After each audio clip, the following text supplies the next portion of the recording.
Welcome to Below the Line, where we talk about working in Hollywood from the crew perspective. My name is Skid. I'm a former assistant director and your host. Quiet on the set. Welcome back for another episode in our Oscar series with close looks at the nominees in the technical categories. This is episode 5 of 12, and today we're talking about animated feature. Happy to welcome back returning guests. First, Ken Seki. You're a 20-year Hollywood veteran, and your animated credits include Megamind, The Boss Baby, and last year's Teenage Mutant Ninja Turtles Mutant Mayhem. Nice to see you again. Hey, it's great to be back. I love it. Also back, Camille Leganza. You've been working on animated films for more than 20 years yourself, with credits including The Incredibles, The Secret of Kells, and going back to your start in the industry, a classic, The Iron Giant. Welcome back to Below the Line. Thanks for having me back. Respect on the Iron Giant for sure. Respect on Megamind, because that's where we met. That's where we met. Listeners, you can learn more about Kent and Camille and where they've worked together on the Internet Movie Database. Below the Line has its own page on IMDb, so it's easy to find this episode and click on the names of my guests. Okay, the 5 2023 animated feature nominees are The Boy and the Heron, Elemental, Nimona, Robot Dreams, and Spider-Man Across the Spider-Verse. We're going to discuss them in that order, and spoilers are possible, so consider this a warning. One last note, and I know I'm sounding like a broken record, we like to recognize our below-the-line compatriots by name, but it does mean that occasionally I'm mispronouncing some of them. Unfortunately for me, this is a tough set, so apologies in advance to the nominees. Kent and Camille, you are both welcome to correct me. Without further delay, let's get into it. First, The Boy and the Heron, Hayao Miyazaki and Toshio Suzuki. Boy and the Heron. Okay, let's do this. Miyazaki's last film. Are you kidding me? I mean, it's amazing that that it exists, because I think he came out of retirement to make this film. And then two, like it's his last film. And so I think that there's a lot of folks that are, rooting for this film and just really excited to have seen it. I watched it 2 times. Twice. I did. I know.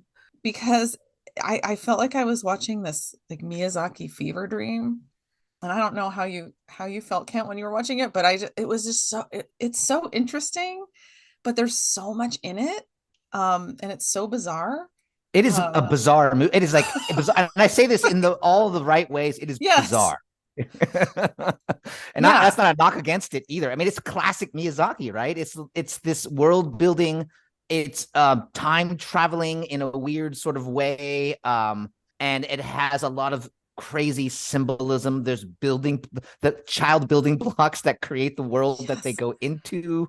There's all these crazy creature human hybrid things. The heron. Heron that I'm going to have nightmares about for the rest of my life. They open his mouth and there's a head inside his mouth that comes out and walks around like this anthropomorphic, like bird suit, like living bird suit of a man that walks around. It's pretty crazy. Human eating parakeets. Right. Human eating parakeets in it. Like it has a little something for everyone, right? In there. But you're right. Like Miyazaki has retired several times, and then he came out of retirement to make this film.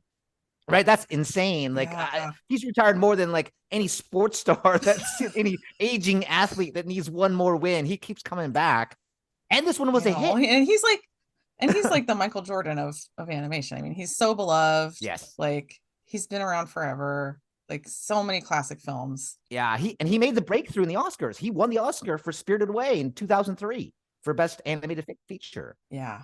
Well, and this is an exciting year. Yes, it really is. And like, I think, Camille, you're 100% correct that like, if this is his last film, he's in his 80s. He is, you don't know if he's going to have another one. You just don't know if that's going to happen because they take so long to make, And I had read that there's a lot of very personal aspects of this particular film that like his family during the war, the World War II, had to move to a different town. His father did work in a manufacturing for the war effort. I think his mother may have even died in a hospital fire or something related. So. I think so. I think I read that too. So yeah, very personal. And the themes of just like past, present, and future, and family and all those connections. Like it's just a very personal film. And I think you can take away so many different things from it. That's why I watched it twice, because I was like, on one hand, there's this, really bizarre symbolism and just the wara wara little like those little creatures that the storks eat. And it's like, but then that kind of deeper underlying theme of, this poor boy has lost his mother and is really searching for that connection and family, and is being kind of forced into this bizarre situation where he's, his stepmother is his aunt, and Yeah. I don't know, just going on that adventure. It's this weird thing where like there's the redemption arc of the mother with the son. Like there's this whole great thing that happens there where she knows she's going to, like, it's revealed throughout the story, from the story, that she knows she's going to die, and that she had disappeared as a younger person, as a girl, and that he meets the younger version of his mother, and that becomes the connection that they make. And it really is, that's the underlying thematic, I think the most important part of this whole story is that moment of like realization that this is his mother. His mother knows that, has gone off in this other world, and will still go on and do, like, sort of meet her fate. And like there's something very, very poetic about it. But I think it's an amazing, beautiful, classic Miyazaki film in that way. And as far as like, if you're at home doing your Oscar pool, this won the Golden Globe. So it is the spoiler for this year's Oscar race. Like if you had to say, well, anyone could, let's be honest, this, Spider-Man Across the Spider-Verse is the front runner. If anyone has a shot at sort of taking the crown, I think this is a good one. I think this is one you could say has a good chance of doing it, because it is Miyazaki. It could be Miyazaki's last film. It has garnered the best box office for his run in the US. It is well reviewed. And I think the Academy will have a soft spot for him because of the legendary status he upholds. They just had just maybe a year ago or 2 years ago, they had the exhibit at the Academy Museum, the Miyazaki exhibit. Yeah, it's amazing. It was amazing. I think that there's a lot here going for Miyazaki.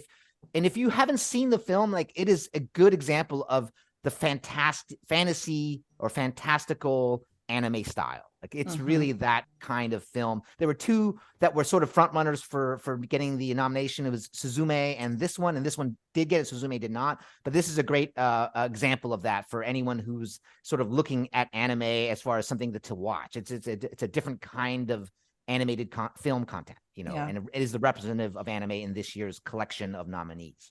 And I would say it is a little darker than his earlier films.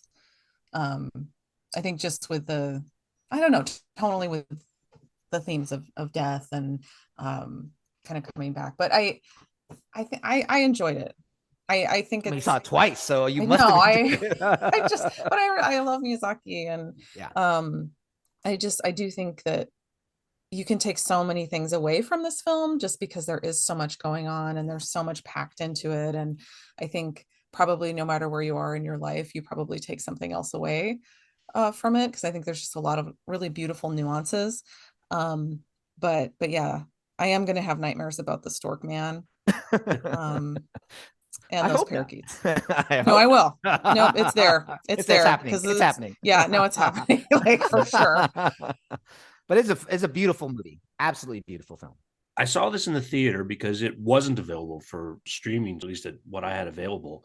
And I do think, though, to your point of everything that's going on, it was hard to follow. I enjoyed the film very much as all those elements, but I think you have to watch it with some focus. And I think sort of let me go catch an animated film in the middle of the day, not the best approach. Like, you need to go in knowing that you're going to need to stay focused. Maybe you don't go out to brunch ahead of time. I mean, it's sort of, the movie demands your attention, I think, to get the rewards that we're talking about out of it. And I'm not guessing about voting. It's a great film, but I'm going to need to watch it a second time myself. I think you're 100% correct that it, like, this kind, especially it's because it's in a foreign language.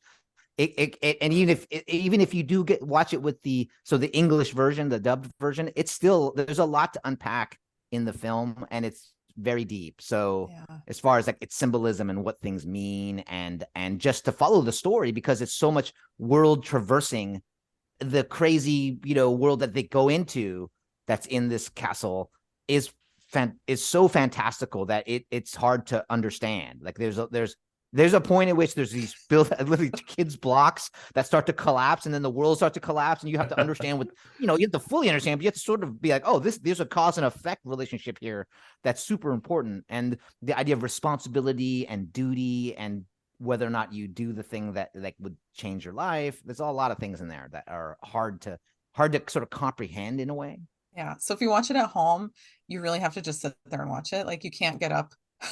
Yeah. Go, Maybe on your go fix phone, the figuring out snack. what's going on Instagram, or like that kind of thing. You'll come back and be like, wait, what? What just happened? What happened to the guy with the head inside the stork mouth? Where did he go? Yeah, what happened to that guy? Next on our list is Elemental, Peter Sohn and Denise Ream. All right. So Elemental is this year's Pixar entry. You can't have an Academy Award without a Pixar movie in it. This is this year's Pixar film. Longtime veteran Peter Sohn from Pixar. If you don't know it, he was the model for the boy in what was that movie? Up. Yes. For the Boy Scout in Up, he was the model for that character. He also he was a story artist there, beloved story artist who moved up to be a co-director on Good Dinosaur, and this is his next film. And this also is a very personal movie for him. It's an allegory, or it's very clearly an allegory for the immigrant story. And it's a combination of his life and then the question of, can water and fire mix, right? I think those are the two sort of concepts that are colliding in this film, and a little bit maybe unrelated to the film itself, but we should touch on this. When this movie came out, there was a lot of talk about the box office and how it did. And to be frank, it is the comeback box office of the year. Yep. So it came out, and there was a lot of people, naysayers, talking about Pixar has lost its way, and they were bagging on the opening weekend, which was not great here in the domestic box office, but it hung in there. And across the international box office, it went on to make like almost $500 million worldwide. And I think that's a testament to the staying power of the film. And one note, it actually surpassed Spider-Verse in the international box office. Well, there you go.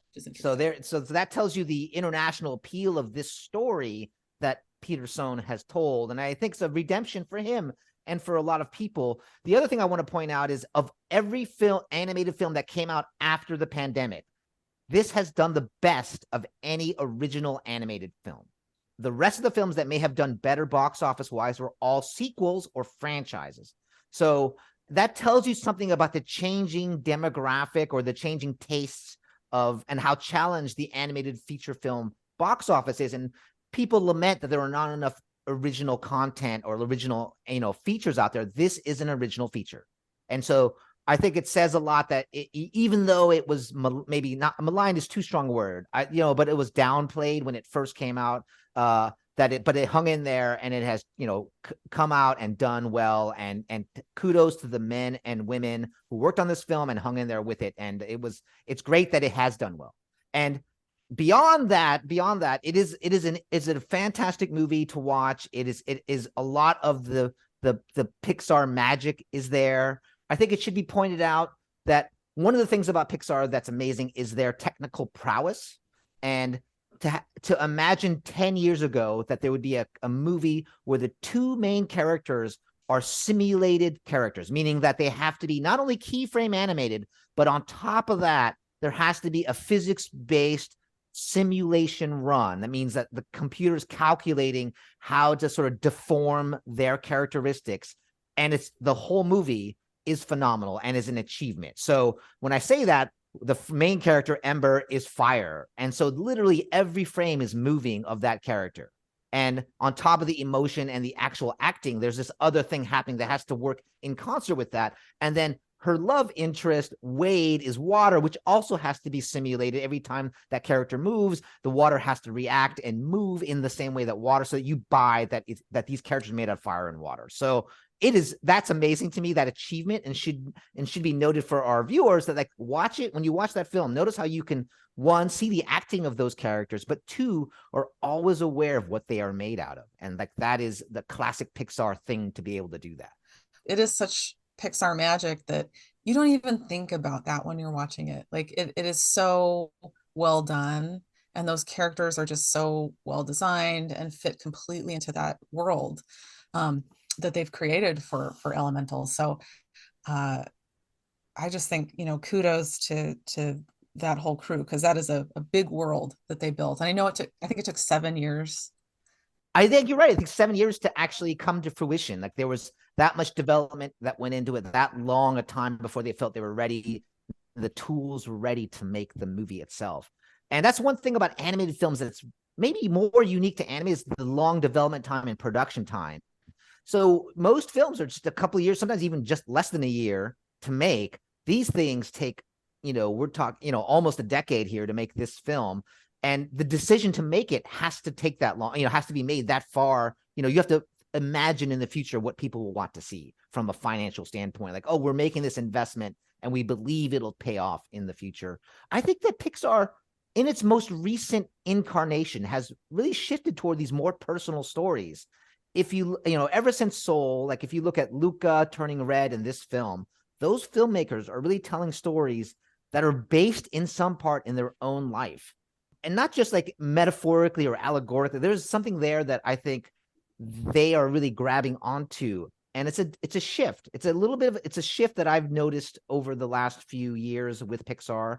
And I think it's this next generation of filmmaker. And this is emphasis almost on that personal story. And I think it's a risky move to make.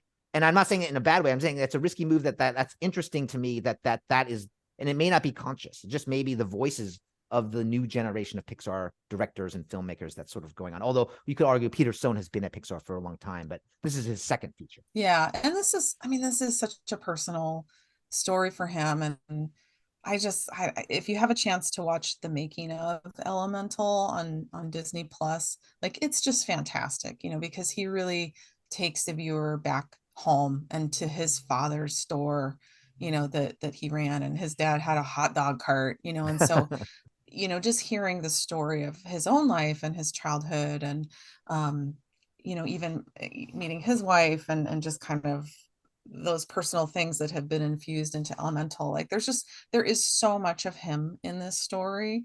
It's really beautiful, but I really recommend watching that, because I do think it gives a really great perspective on where this film came from. Yeah. I think I read that, it was kind of a tribute to his mother and father. And sadly, they had passed away before the completion of this film. So I think there's a little bittersweet also for Peter Sohn, from a sort of personal perspective about, how long it took to make it and what he was. I'm sure they saw cuts of it or parts of it and that could relate to to the story that he's telling. But really kudos to him for taking that risk and sort of going for something that really, I think all great movies have a part of the filmmaker in them. And this one for sure has that. And the more I agree with Camille, the more you know about the filmmaker, not that you have to know, but I think it enhances your experience watching. Absolutely. And I do just have to shout out, like, the main character's father, Bernie, is voiced by animation legend Ronnie Del Carmen, which little trivia for everyone. I know, which I love that so much, because he has such a warm voice and warm personality, and it just really comes through. And I love that little tidbit in there. Also, one shout out to the cinematography, the camera work by Ace, head of cinema DP, David Bianchi. Much love to David Bianchi. Great job shooting the film, and it's the compositions are beautiful, and of course, because he's the DP of it. But you done good. Both Camille and I had the honor of working with Mr. Bianchi at Pacific Data Images PDI, and he was a superstar there, and you knew he was going to go on to great things, and here he is at Pixar doing great things. So It's exactly what you would expect of that guy, and he's a great guy too. Yeah, lots of good people on this one. You guys followed with me a little bit more about this idea of plotting a movie so far in advance that the technology for you to deliver it will actually catch up with you. At what point do you make the decision in the beginning? Is it that we know that if we spend 7 years on working on these computer models with fire and water, we will get to the point where we can? Or is there this risk that it might never turn out like we've imagined up front? Like this idea to greenlight a project that's dependent on technology getting better. How does that work in the animation space? Well, I think they probably did a lot of tests before moving forward with production. I think you have to definitely prove that you are going to be able to develop the technology and create some kind of prototype, because Yeah. otherwise that's a lot of money. Yeah, it's That's you know, a hundreds lot of put millions into of dollars. That's Yeah. a lot of people to risk to not be able to deliver. They Yeah. used to do it in the shorts. Like, so there was a time long ago in the In the ancient old times days. when they made short films, they would test their technology in the short, right? So they found a thing they wanted to figure out, right? And then they designed, which is sort of amazing. Even though that was the sort of the quote unquote purpose of the short, they would still design a great story around that bit of technology. Now, because shorts don't really increase the revenue of a company, most places have moved away from the short film, but they used to do it that way. So, and Pixar has a big R&D department. And so I'm sure there was this notion of, hey, we want to do this thing. They went back, as Camille said, made a prototype or did some testing, and they're like, oh, okay, we believe by the time we're in production, this will be, ready for prime time. So it is definitely a calculated sort of, like risk. I think when we get to one of our next films, our last film, Spider-Verse, that's a great example of like, they really jumped without the parachute on that one, knowing if the parachute would deploy. Like for sure, the Spider-Verse world, which changed all of animation, even on the first one, they did a test, but the test broke everything. And they just said, well, we'll figure it out. Like we'll force ourselves to figure it out. Let's just move forward with that. Go for it. It's just so cool. We have to do it kind of thing. Like that was what the result of the Spider. I mean, and I'm saying this very facetiously, but I think there was an element of that in the making of the Spider-Verse, both Spider-Verse movies. And I would imagine the third one as well.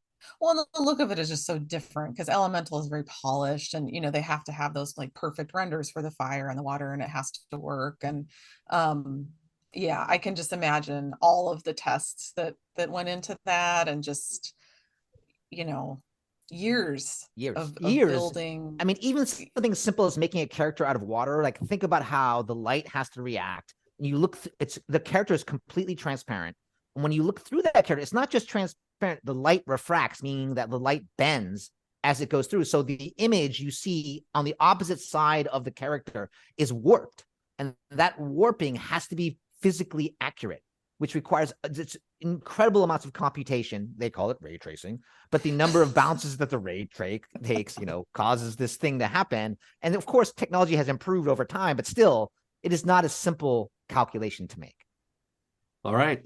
Well, we're going to move on to the third film on our list, Nimona. Nominated team is Nick Bruno, Troy Quane, Karen Ryan, and Julie Zachary. Oh, Nimona. The fact that this film even exists, it should win Here. awards for that. I mean, the persistence award goes to Nimona no matter what. Yeah, and I feel like all the films this year, they're so emotional, and like I just like each one is so different, but Nimona for me, like as a person who has worked in the animation industry for a long time, like this was such a labor of love. And for those of you that don't know, like this was a film that was in production at Blue Sky Studios, which was based on the East Coast, and Disney purchased Blue Sky in the Fox merger. Yes. Okay. They bought Fox and they got Blue Sky with that purchase.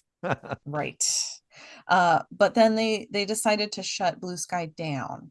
And when that happened, this film essentially got shut down as well. But it was at a point where, okay, I remember when Blue Sky was closing, people were really deep in production on this film. I think 70% done, 70% done in layout, 70% done in layout. The layout department was finished. Yeah.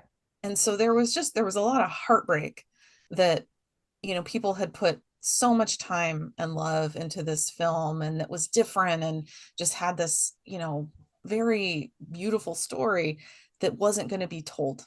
Yeah. And so I just remember this kind of rippling over the industry, this heartbreak of, wow, Nimona's not going to get made. Cut to Annapurna and Netflix coming in and DNEG animation, and now it's a film. And I think it's just such a testament to the animation industry and the love of this art and storytelling, that all of these different companies were like, no, like we're gonna do this, like we're gonna make this film. A lot of people had to champion it to get it made. Like it was a lot of people's like real effort, not knowing if it would work, not knowing if they could save it. Yeah. And I agree. Well, it's amazing. Yeah, and it's so well done. It's beautiful. It's, if you don't know about Nimona, it was, based on N.D. Stevenson's graphic novel of the same name. And well, in fact, it was a web comic even before they gathered it up. I read it like week to week on the internets back in the, I have to, it's probably on the, what is this thing called the internet you're talking about? www. I love the look of it. I love the medieval futuristic world that they've, created. And then the characters of Nimona, of, herself, she's so, she's so badass and metal. Great voice by Chloe Grace Moretz. Her voice on that character is phenomenal. Like she like nails all the comedic moments in the right way. And it allows, like, when you have those reads, when you have somebody who's actually a great voice actor as well as a great actor, you end up with these reads that help inform the animation. Like that, it's so important. It's absolutely so important that you have that. Riz Ahmed did a great job too as Sir Ballister. I thought he nailed it.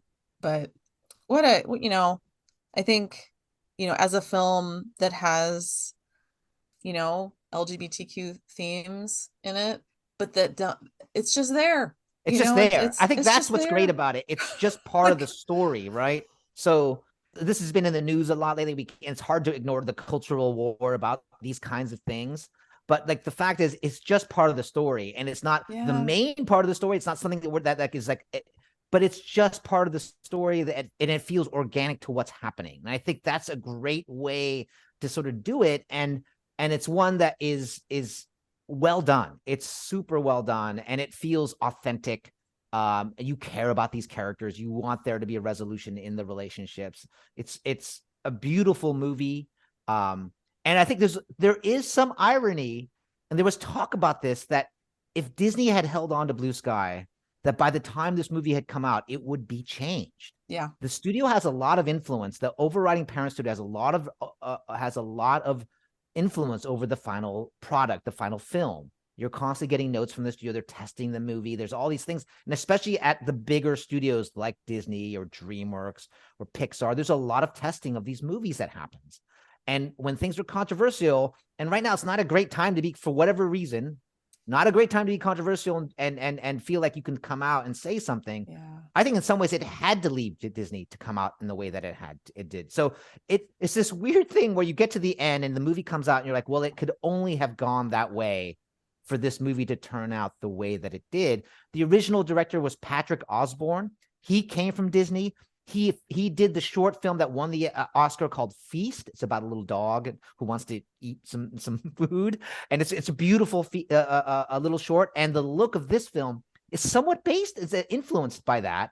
But then he had to leave the project, but that look remained with Blue Sky. And then when DNEG took it over, they changed some of it, but you can still see the influence of that look in the film itself. So even though he didn't finish the film, his influence, his imprint is all over it. All the Blue Sky artists, because they had taken it to 70% layout and had shots that were finally lit, like their work is still, their fingerprints are on this film. And when you watch the credits, a lot of them are in the credits, which is a testament to the DNEG and Netflix that they included the Blue Sky credits. Yeah. I think that's really fantastic that they're at the end of this film, considering like this was the film that they sort of went out on, right? And were unable to finish. And they worked so hard to make that it's all there in the credits of this film. So I just think that there's a lot here to root for and a lot here to love about the film and the story of how it was made. And of course, the audiences don't know all of this, but the film itself is fantastic. Yeah. And it's a really heartwarming and funny. The comedy is great. There's some great animation sight gags that work in, visual comedy wise. And there's big action, big scale in this film. And one of the questions we always ask ourselves as people working in animation is, why does it need to be animated? And this clearly had to be animated for the world building, the shape shifting, and just the cartoon comedy is like, would not work in a live action way. So I think it's really well done. Well, and it's so emotional too, because this is another one where I probably watched it 3 times.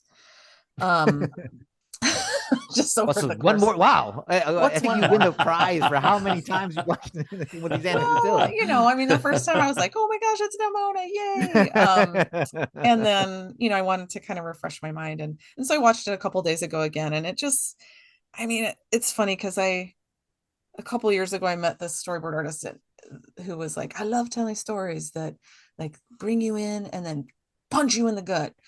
And I feel like Nimona is kind of one of those where, you're in it and you're like, oh my God, I'm into this action. But then towards the end, like I'm sitting on the couch just crying. Oh. Yeah, because it's, you just feel so much for this character and that it's this theme of being accepted and loved and just that wanting that friendship and companionship and that pain that comes out, that scene at the end. Yeah, it's one that tugs on your heartstrings. It's a really fantastic movie. So I would recommend it just on the movie itself being great, but the backstory on how it was made, the true people that championed it, and how it came to screen is pretty amazing. Kudos to all of them. Kudos to the many people at Blue Sky who were on it and worked so hard to make it happen. And I'm impressed by the film, and I'm impressed by the amount of effort that went in to get this done. And D-Neg and Annapurna and Netflix, thank you for saving the film and bringing it to light. Like, I really appreciate that they would go out and say, see it and be willing to go with it. Like, that's great. Kudos to the entire industry for helping to bring this one to life. Almost everyone I know worked on it. No, I know. I'm like at one studio or another. Yeah. I mean, it's amazing how many people have spread out across the sort of the animation world that had worked on this in some shape or form. Yeah. And I will say one other thing, if you're interested, there was a free PDF online that is the art of Nimona, which is very cool. That is cool. You can dig around on the internet and find that and see some really amazing artwork. I want to follow up on that just a little bit, because while you were talking, I checked myself. So the webcomic ran on Tumblr from June of 2012 to September of 2014. And it was like 1 or 2 pages each time until it came together. He knew it was going to become a graphic novel. Again, looking at the wiki. Now, I'm not familiar with Feast. I have to look that one up, that you said the original director, it was inspired some of the art. But when something starts as a graphic novel and works its way into animation, do you think some of that carries through in a way that affects or has a consequence for how they animate the final film? I know there's a moment in Nimona where you actually see, like in the Wanted poster, it's actually the original character design of Nimona from that either the webcomic or the graphic novel. But I think it's different because it was 2D. Yep. And then you're translating that into this CG, world. And so absolutely, like, the character designs changed, but I think they tried to be very true to the core of the characters and just, make them appealing in a way that work in that CG space. I think it's like any other time you take an existing IP and then you make it into a film, in that there are elements that you for sure take and are influential, and there are others which you feel don't work in an 1.5 to 2 hour format that you are willing to sort of remove. And those are hard choices, especially if you have a fan base that likes the original content. If, for example, there are people that love How to Train Your Dragon, the book, but the movie is really, really radically different from the book. But they're both great. And I think that's where you want to end up. You want to end up in a place where you can see the DNA of the book or the original graphic novel in the final product, but at the same time, you feel this final film is something that lives on its own. So it is a struggle. Like, I think Spider-Verse is great. There's another example, like at Spider-Man. Everyone knows who Spider-Man is, right? But yet it is its own original thing in the Spider-Verse world. it's almost in separate from the Marvel Spider-Man, separate from the Sony Spider-Man, separate from the comic, the original comic book. Although they're all there. Yeah, separate but represented in the Spider-Verse. We'll get to that. Spoilers. We'll get to that later. I know, Ken, you really want to talk about Spider-Man because No, it's okay. It's okay. But first, we have another film to cover, and this one, Robot Dreams. The nominated team is Pablo Berger, Iban Cormanzana, Ignacy Estape, and Sandra Tapia Diaz. Now, we will not do spoilers on this one because I haven't seen it. It hasn't come out yet. They have not maximized the nomination. In other words, in trying to get and it's super disappointing to me that they have not leveraged this nomination into some kind of viewing audience. So I was lucky enough to see this film. It made a splash at Cannes. So for those of you who don't know, this is a Spanish production, and I think there's some French in it too. So Spanish and French production. Pablo Berger, who is the director, it's his first animated film. Yeah. He had made live action movies and then decided to make this. It's based on a graphic novel by Sarah Veron, and there is no dialogue in this movie. It's all imagery, music, and sound effects. And strangely, it takes place in the 80s New York City. Why do I even say strangely? Of course, it takes place in New York City in the 80s with an animals as instead of humans. So it's an animal world of the New York. It's very specific. These are specific choices. It's the 80s. It's instead of humans, they're animals. There's no English, although I think there's text in posters and things like that. I think there might be some text somewhere. And it does feature Earth, Wind, and Fire's September heavily. So it's a very important song in this movie. So I don't think you would have predicted that in your animation bingo card this year would be a movie that checks all those boxes. It's 2D. And so I think that for audiences or people at home who are listening to the podcast, it may seem odd as this independent feature to be among this list of very commercial, in some ways, productions. But I think the Academy often likes to reward an indie film. It often likes to reward a traditionally 2D animated film. And this definitely ticks those boxes, but it's also a beautiful and very adult in many ways film, and deals with very adult themes of loss and melancholy, friendship over time and how those change. And the way I would describe it without spoiling it for Skid here is you become friends with people throughout periods of your life. And sometimes they come in and out of the transium of your life, not intentionally. It just happens. The ending is a gut punch to me. In the same way for Camille, when she talks about Nimona and the ending of that, for me, when I watched the ending of this film, there's this sort of, you're reaching out to the screen, saying maybe, and I won't say what's going to happen because Skid, you're going to see this movie and you're going to call me and say, oh yeah, I felt that. Or you're going to say, can't, come on. I'm getting ready to cry now. Talk about that. You're already talking about my life, just not in New York in the 80s. But I know exactly, especially if you as you become older and you have these relationships throughout periods of your life and you're very close to people. And for whatever reason, you may lose touch and then you have these moments where you come back into their life and it has these themes in there. And it does a great job of doing it because it's anime. You ask, why does it have to be animated? And the reason is I think it makes these things accessible in a way that doesn't require dialogue, that can be done visually. It's really well drawn, and it has a lot to say about the New York City bureaucracy in the city hall, surprisingly, which I will laugh about, which I thought terrible bureaucracy. Terrible. Wrecked it all. And construction. Yeah. What did you think, Camille? I mean, so yeah, spoiler alert, I watched it last night, just got it in there before this. And I totally agree. I'm gonna try not to spoil anything, but again, it is one of those really emotional films where you're drawn in, and it was so joyous, and I love this, I love it, and then boom, again, I'm in tears on my couch. It doesn't go the way I thought it was going to go at all. That's it the did theme not go of at all this year. Camille crying is the theme. Camille crying is Camille crying on her sofa. That's where I've been.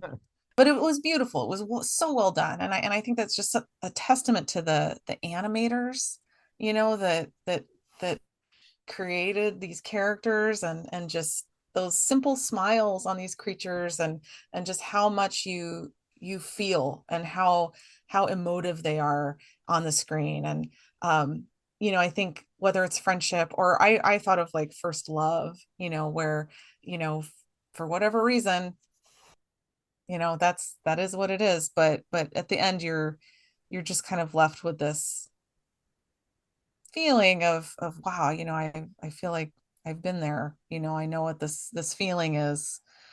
When you watch it, you really sort of can relate to some aspect of your life and your experience. And that's a great animated film can do that. It will do that to you, where you really, even though it's animated and there's that little level of like, oh, it's a little foreign, it connects with you in some way. And this film, I think that's one of the reasons this film is on the list this year.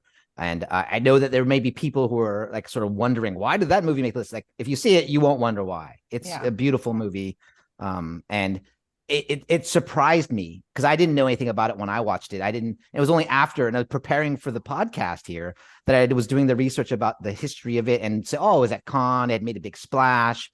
And so like it had a splash early last year at Cannes, and it sort of faded away. I mean, I think at Annecy it made another, it was sort of some more momentum there, but then you didn't really hear too much about it. You really didn't, unless you're in the animation community. And I'm in that community. I didn't hear that much about it until the nomination, you know.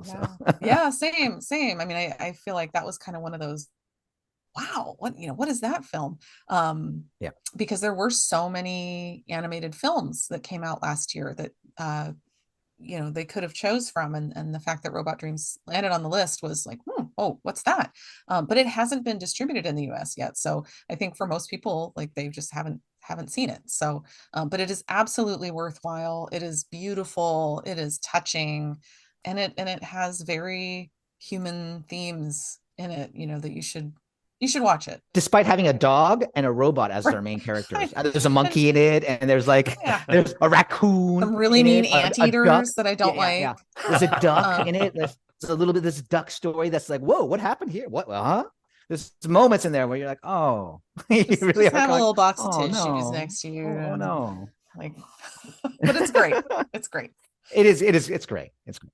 Maybe this is time to revisit a conversation I'm pretty sure we have every year. But the interesting thing about the animated feature nominee is it isn't just because it was a technical achievement in animation or something new in animation. It's really like a best picture for films that happen to be animated. 100%. So it's as much about story and what's delivered. And with this one, again, not having seen it, is there anything about using a 2D approach that itself was revolutionary, or is it really just that this story is so incredible and just happens to be animated that puts it in this category? I think it just happens to be animated. You know, I think it's a very, you know, human story that, I mean, animals and robots are friends participating in us, are friends. And it's in the, you know, but it does, you know, I will say, like, opening shot, it opens and it's boom, New York, Twin Towers. And so immediately, like, no matter who you are, you have this like, oh, this little heart tug, you know, because you're like, okay, this is, you know, this, we're in the past here in New York City. And so it just kind of starts off like that. But I think it hooks you immediately. And that dog is so appealing. Yeah. Just as a character. You really root for the dog character. You really root for. And I think you're 100% right, Skid, that the animated feature film category at the Oscars, which really is best picture for animated film. There are people in the animation community who are very dismissive of the result, often because it goes to a very commercial sort of film rather than maybe the one that they saw as the best animated feature of the year. And there's almost always some terrible story about, oh, I didn't watch any of the movies, or, you know, my kid picked it. And like that may be true. I'm not disputing the validity of that story or what are those stories that come out every year. But everyone I know in the Academy, when these movies come out and are nominated, tries to see every single one. Like that's important that the audiences should know that, like this, that most people I know, in fact, I don't know anyone in the Academy personally that will vote in a category where they did not see all the nominees. Almost all of them. Yeah. In fact, I don't know a single one that would be like, oh, I flippantly, the vote is super serious. It's super important. I know, to me personally, I will not vote in a category if I do not see all the nominees. I don't think it's fair to the nominees. You have to see every single one. And I think in this category this year, it's really interesting. It is an interesting year. It seems like some years there's a favorite, but this year I think it's pretty open.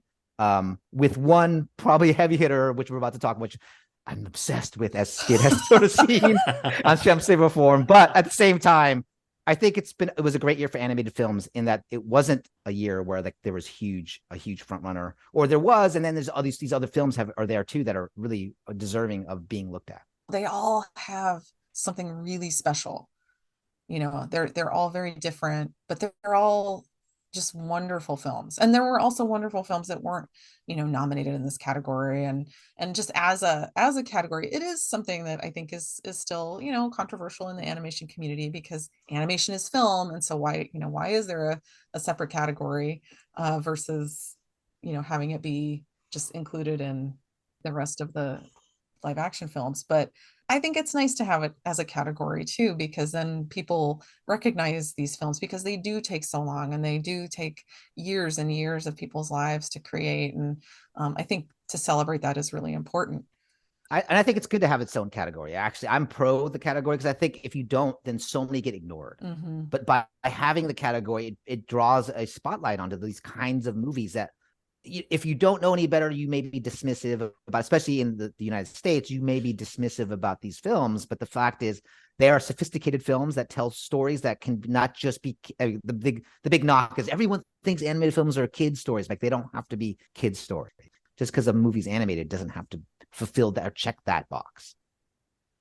Again, one thing you mentioned, again, I also agree that it's important that people who are voting on the various categories have seen all the films. I will say, though, if someone is in a crunch and they just want to listen to an episode of this podcast for a certain category, I'll give them a buy on that. Like, if they just couldn't get through, but if they listen to the episode on a given category and want to make some decision from that, again, we're not picking winners, but if from what we've heard and shared informs you, I think that's a legitimate approach to voting as well. That's my opinion, not the Academy's opinion, but all right, moving on to the last film on our list, as advertised, Spider-Man Across the Spider-Verse. And the team is Kemp Powers, Justin K. Thompson, Phil Lord, Christopher Miller, and Amy Pascal. And I think Joaquim Dos Santos was also a co-director on that, so I'm not sure where his name is. But what can we say about this film? I mean, this film is the second installment of this Spider-Verse series from Sony Pictures Animation, and it is amazing. Like, let's just face that. I remember 2 years ago at Annecy, they showed a couple of scenes from this that introduced the Spot character, as well as Spider-Woman on her motorcycle, her pregnant like lady, and I was like, I don't know what this is, but I can't wait. Oh my god.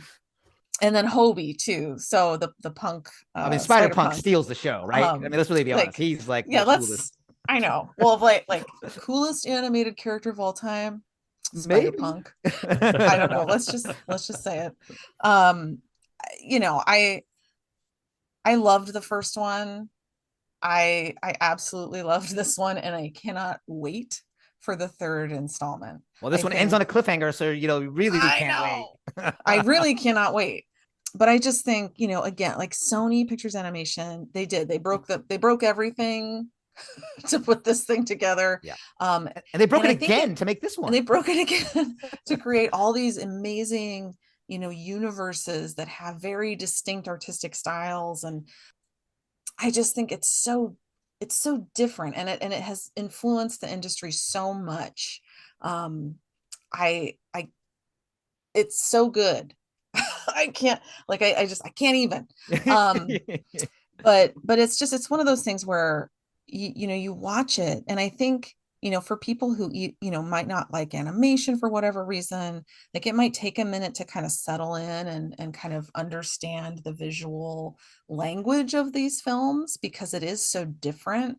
But I think once you're in there, like it just clicks. They make it work. Even though like this one in particular, you've got all these different styles. You've got live action cut in, you've got 2D, you've got CG, you've got collage, you've got all this like Lego animation. Lego from the 14-year-old kid. Yes, famously from the 14-year-old kid in the movie itself. I love it. So they've just got so much going on, but it's just this beautiful, cohesive, amazing story. And I love it. Yeah. I this movie, especially after the first Spider-Verse, which basically changed the animation industry. Like the influence of the first Spider-Verse cannot be overstated. It is crazy how much that has allowed films to be different and said, you don't have to follow the physics-based. We talked about earlier about Elemental and Pixar. Like Pixar and Disney have set the standard for physics-based, reality-based shader work and look and lighting. Very polished. They are the standard bearer for that. And for the longest time, all of the rest of us, like in the industry, if you worked at a DreamWorks or these other places, you were chasing that look. And then Spider-Verse, the first one comes out and it says, no, we're going to do this other thing. And it's a huge hit and it wins the Oscar and it gets the critical acclaim. Now they have to follow that up. And what do? They do even more of what they did in the first film. It's like the rule of sequels, right? You can't just do the same thing. You got to do more. I mean, now they have 6 to 8 different worlds they depicted in this one with all these different styles. The movie was so big that they made it in the middle of production. They decided to make it 2 films. Like that's not the plan they started out with. They started planning, we're going to make this 1 movie and it becomes 2. Like that decision is a hard, tough decision to make in the middle of this production. There's over 1,000 people that worked. This film probably has the most number of people who've worked on it in any animated film in the history of animation, probably. There's 240 new characters like that are depicted in here. So the scope of work, if you had to give an award for scope of work, this wins hands down. So, but we don't give awards just for scope of work, obviously. That's not what wins the thing. But if you think about the sophistication in the storytelling, so they were the first real big multiverse movie when the first Spider-Verse came out. And that concept is a tough concept. And last year, Everything Everywhere All at Once wins the Oscar, which I think was an interesting win considering I knew a lot of people who were confused by that movie. And this one has similar, obviously because of the multiverse, similar themes and consequences and rules and rule breaking that happens in the film. And it doesn't shy away from that. It is a constant thing in the movie as far as like what the rules of these worlds are and what's breaking. And you have to follow along with them. And the worlds have different rules on gravity and how things operate. So like, I think the complexity in the film and the storytelling is pretty incredible. Mm-hmm. And the fact that even simple things like the beginning of the movie is about Gwen Stacy, like the whole beginning of the film, you don't see Miles Morales. It's Gwen Stacy's movie. And so that choice is a risky choice. And they decided to go with that, and I think it starts off like really strong in the Gwen Stacy story. And it really understand that character. And then they reintroduce Miles Morales and even all the twists and turns about, the canon event. Like they create this sort of folklore or this rule about the canon event, and to reveal that Miles Morales, that character, spoiler alert, isn't supposed to be a Spider-Man. Like that is huge. That's like a huge twist. But it was so smart. It was so well written, I have to say, because I didn't see that coming at all. I did not and either. I was like, oh my God. Looking around going, did you just see that? Like, what just happened? Oh no. Right? Yeah. Like they set it up so well. Yeah. And you rarely have that kind of surprise in an animated film. Usually kind of like it's, to have that level of surprise is pretty great. It's pretty great, like, oh my God, I didn't see that coming. Yeah. Maybe more sophisticated viewers knew that was going to happen. But I don't know. I feel like I usually know. And then this one I was like, what? And I went back, I was like, oh my God, like they told, like, it's so well set up, the blocks of that story twist are there, but you're not, or I wasn't following it. The Spider-Punk character is amazing. And that look of like that punk, counterculture, like 1970s. Poster. Yeah.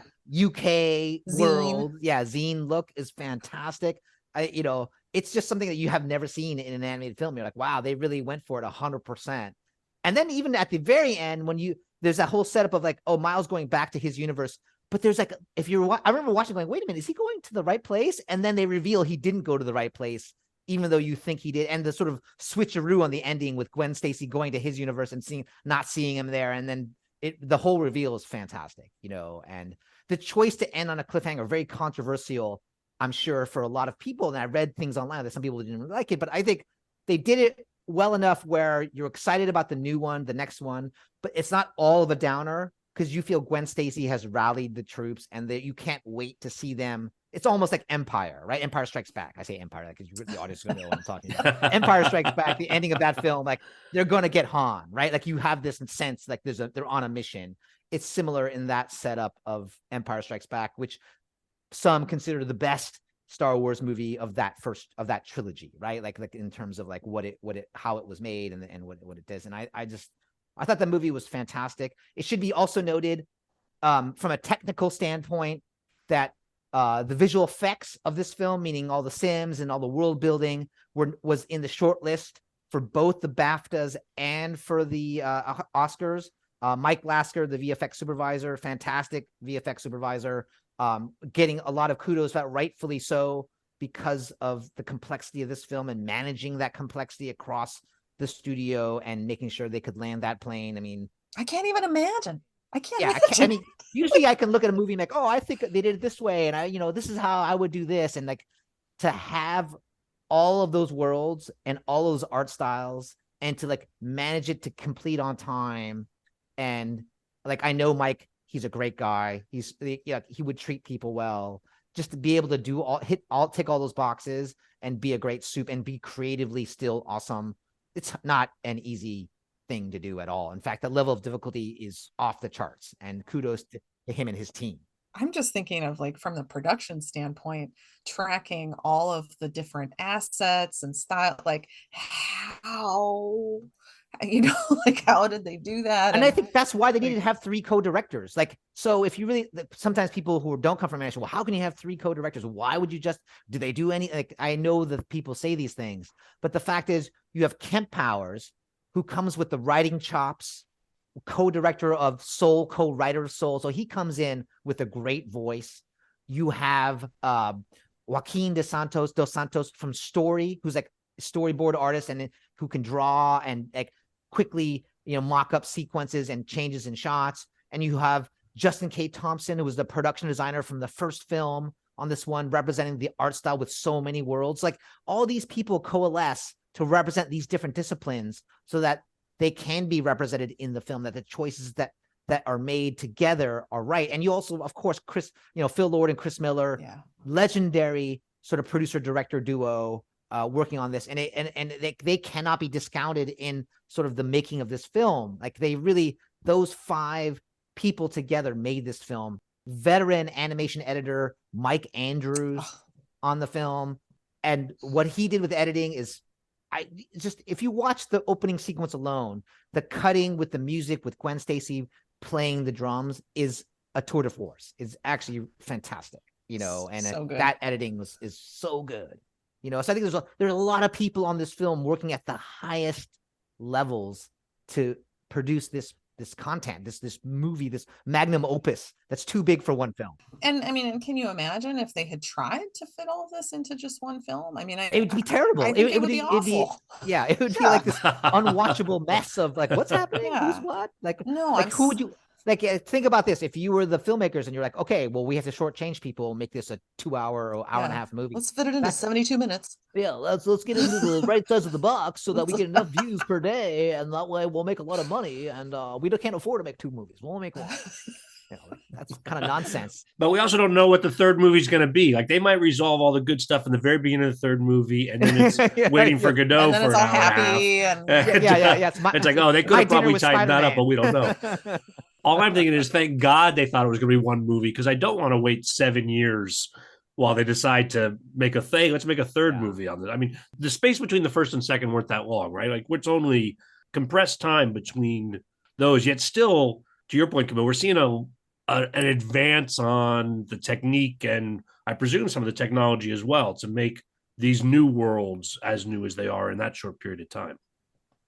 Yeah, absolutely. I mean, the Gwen Stacy world that has like watercolor falling down, like actively moving in every shot. Oh my God. The line work. I think they came out with new ways to do the line work that's in there, that the comic book outline work that was going on there. Leveraging all of the Ben-Day dot depth of field rendering that they did in the first film. But I think these kinds of movies require such innovation. They had, I think Sony, so it's Sony Pictures Animation using Sony Pictures ImageWorks. So Sony Pictures Animation exists in Culver City. They are the sort of the hub of this all. They are the creative sort of nexus point. But then they send the final shot work, all the animation, everything after like story and edit basically goes to Vancouver to the Sony Pictures Animation Studios, where Sony Pictures ImageWorks Studios, which they actually do the shots. And I think that because they did the first one, they had the confidence to take the risks on the second one, you know? So the first one, they break all the rules. I'm like, I don't know if I could, actually, I know enough people to know they didn't know if they could pull it off, but they went for it 100%. But that gives them the confidence to do it even more so on the second film, you know? And that's what happens is you're emboldened by those choices. Like you allow yourself to take that risk. And they for sure did that on this second film. Well, and I'm so excited to see the third one, but also just what comes next from Sony, you know, because I feel like they've raised the bar. You see it bleeding out to their other films. In Vivo, you saw elements of it. In Mitchell's versus the Machines, you saw elements of this. Like they take the parts that are right for that movie. So this is like a big innovative film, and the level of innovation is super high, and it because the movie story requires it. And then all of their other films are the beneficiaries of that technology and that innovation. We talked about it last year in the VFX Awards about Avatar, like Avatar being this movie that like creates technology that Weta uses on other films. And I think that's another example here at ImageWorks and why they're considered one of the premier animation sort of vendor studios is because they innovate so much here that every other show gets the benefit of the innovation they do on this particular picture or this series of pictures. And you see it, and Sony's the most adept to using it, Sony Animation, because they know about it, right? They understand it and they work with it and they can leverage it into their next film. And it's again, it's movie appropriate. Whatever's appropriate for that film, they use it, you know. And also, I mean, the fact that audiences responded to it, I think just shows the entire industry that you can take risks and you can do kind of different things, different looks, different styles. And it's really about that storytelling, you know, so you don't have to have that super polished look. Like you can try different things visually and see where that takes you. So I think it's been interesting just to see how it does kind of bleed out into, you know, other films, other, you know, series, just kind of across the board. Cause like you said, like everyone worked on it. Like 1,000 people. 1,000 people worked on it. I mean, I think, you know, personally, from my experience, like I think that the Spider-Verse world has allowed like Teenage Mutant Ninja Turtles to look the way it does. And that's sort of the way I sort of talk about it in the context in which I talk about Turtles is that we did this whole and specifically it was Yashar Kasai, production designer, Arthur Fong and Tiffany Lamb, the art directors. They created this teenage drawing style that wasn't questioned by the studio, that was embraced by the studio. And I think had Spider-Verse not come out, there would have been lots of questions like, I don't know if that's going to work. Are people going to like that? Are they going to respond to that? Maybe we should be more like this other traditional style. And so I think that's the thing that's beautiful about this movie, these movies, is it allows you to say, hey, those guys did it. And they not only were successful, they made something creatively amazing. And that allows permission to take those risks. And I'm forever grateful to everyone at ImageWorks and SPA for pushing the envelope to allow other people to do the same thing in their own sort of sphere. Well, it's exciting to see the technology just improve and just what they can do and, you know, what's possible and just pushing the envelope, you know, to these places that we haven't seen before. And I don't know, just so many interesting things in this film, but I can't wait for the next one. Yeah. I'm like ready to see it today. I mean, here's the thing. Would you have predicted Indian Spider-Man embraced by the world? Like that was amazing. That was amazing. I lost my mind. I would, and by the way, like I do not consider myself like a comic book Spider-Man person. What? I know. I don't know. But I love that they made me this Spider-Man person.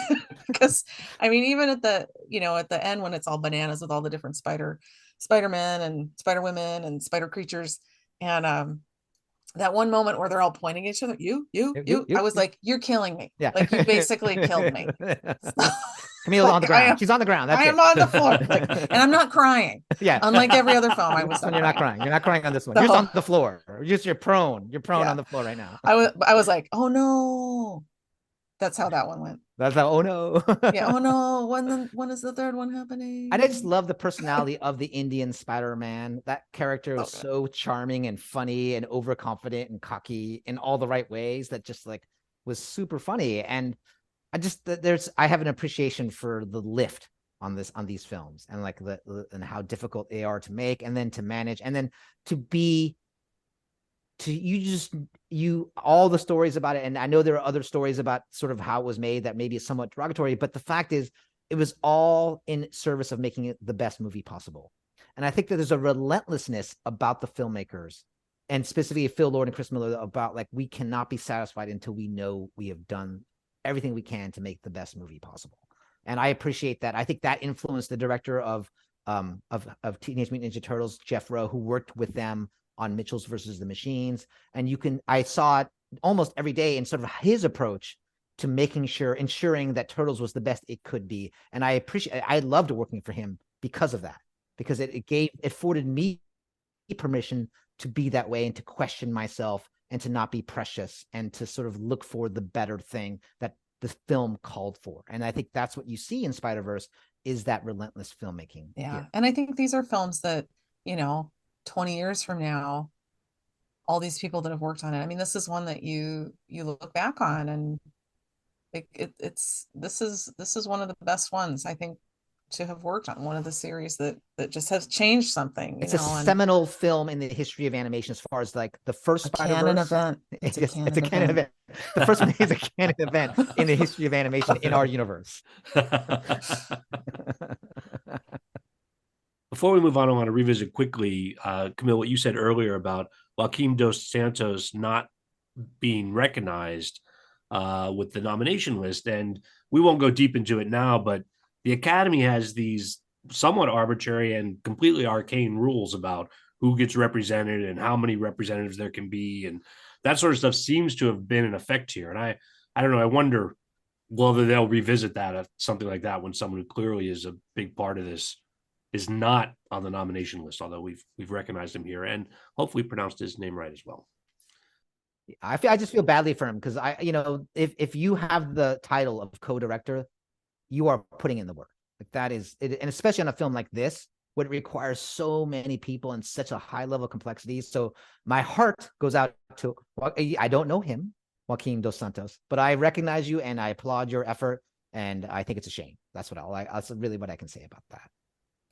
First thought, I was going to compare it to Best Picture, which is producers, and being a director does not necessarily have you on the list of people recognized for Best Picture unless you are a producer. And so that can get complicated, but the rules around animated films are even more complicated. Like, we will not try to summarize them here.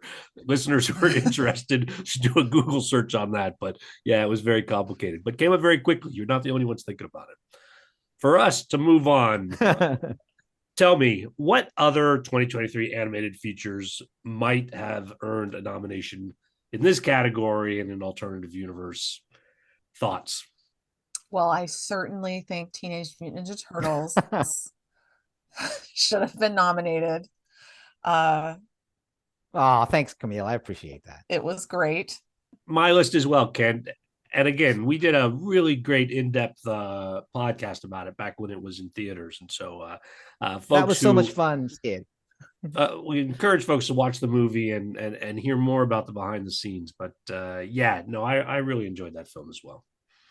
Well, thanks. I feel like the movie got a lot of love, and I like I said, everything else is gravy, and sometimes you win and sometimes you lose, and that's just the way it goes, and you sort of that's okay. And I loved all the movies on the list, so it's not like I can say, well, that movie didn't deserve to make it. Like they all deserved it. So it was a great year for animated films.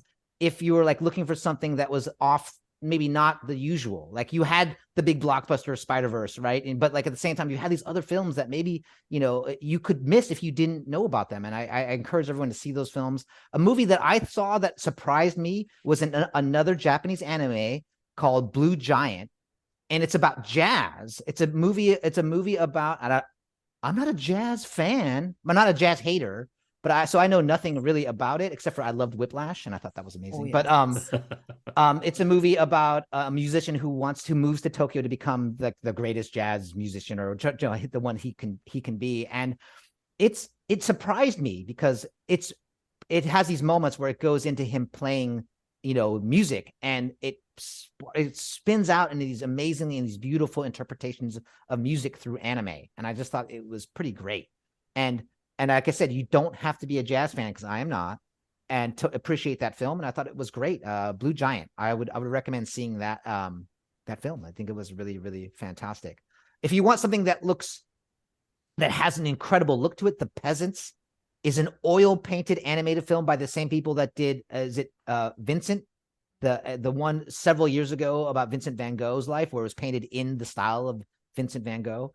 It's a very adult movie in terms of its themes and what it's about, and it's a little hard to watch because of it, in terms of like there's bad things happen in the movie. But from watching it, the way the technique they used, they filmed the live action version of it and they painted on top of it with oil colors, and they had lots of artists do individual paintings, and it's beautiful. It's like a stunning come to life oil painting is really what it is. Those are the two that sort of like are maybe people may not know about that I think are worth checking out for sure. Yeah, I was just looking through the list, and I mean, there were so many films that came out. I feel like most of them I watched with my daughter. Anything else that made you cry, Camille? Anything else that had you crying on the couch? No, they're kind of all on the list on the list.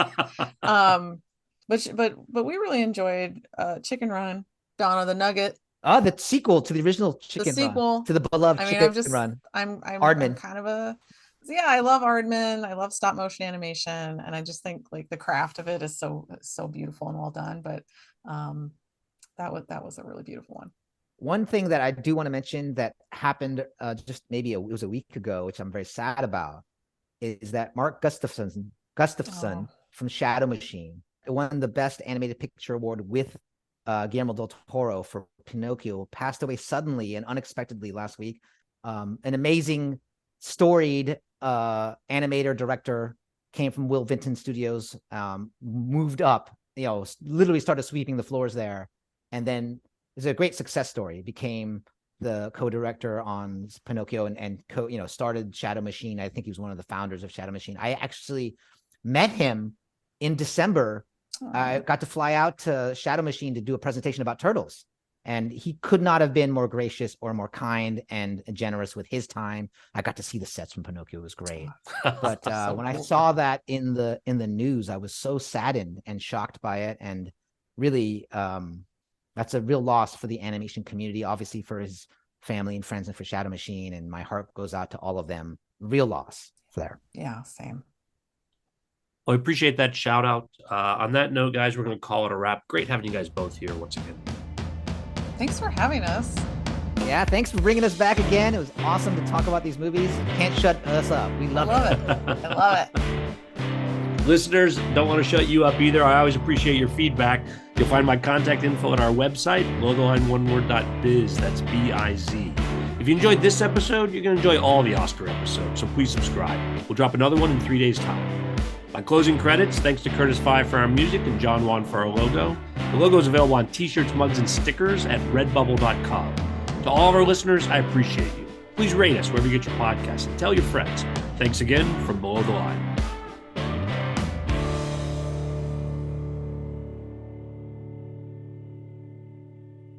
All right, for the last film on our list, Teenage Mutant Ninja Turtles Mutant Mayhem. Oh, shit, I'm sorry. That's an alternative universe where my film, Blair Choice got to be on it. Talk about a gut punch. I just love the film. I'm so angry about it not being there. All right. Oh my goodness. We also recorded a really good podcast on that one, I gotta say as well. That was a fun episode, so people should check it out. Arthur was great. Isn't Arthur Fong is a fantastic some guy. portion of that might end up in the post credits. We'll see, unless you veto it. But you can think about that. No. I'm not going to veto anything. Are you kidding, Skid? Like, you're the author of the podcast, and there's nothing in that you said there that's bad. Except for you shouldn't have to apologize. Don't apologize. So we're taking the auteur approach to the podcasting. Then that's if you didn't listen to the directing episode, we had a big debate about what the auteur theory is for film overall. So Is that right? that's why that one runs long. All right, Wow. back on track.